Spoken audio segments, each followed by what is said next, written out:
Hello everybody and welcome to this quick video on how to create a Java archive or a jar file. This is just simply a file that packages a Java project, and you can run it as an executable on any machine that has the JDK installed.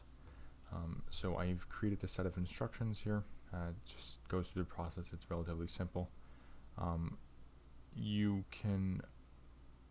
You honestly don't need to watch this video, just follow the instructions, but it's an extra view if you continue to watch. So anyway, so I'm in Eclipse right now, but I think the instructions are pretty similar for other IDEs like NetBeans or IntelliJ.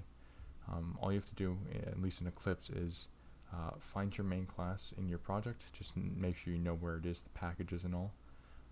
Then go into your package explorer, right click on your project, click export, go under Java, click jar file, click next. Then you can leave all the top stuff, then select the export destination, so just input a path, and then check overwrite existing files without warning. The reason why I'm doing this is because if you're testing it and you're running and you want to export it many different times, if this is not checked, what will happen is it will give you an error, so you will have to delete it manually every time. But here it just overwrites it, makes it easier.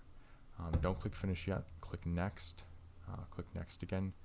You should get to a jar manifest specification window or screen, and here all you need to change is the main class. So go ahead and in main class and entry, click browse and find the class with your public static void main method, which we found. So it's just the only class for us for now.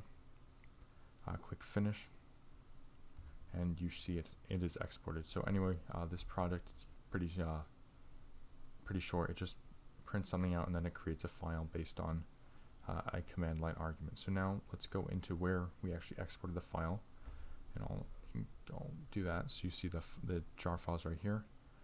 So you can run it in several different ways.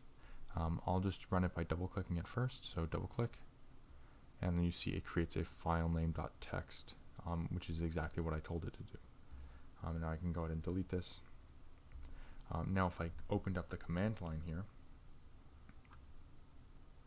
and I ran the file with the universal Java command, because it's cross-platform, so this command works on any platform that has a JDK installed.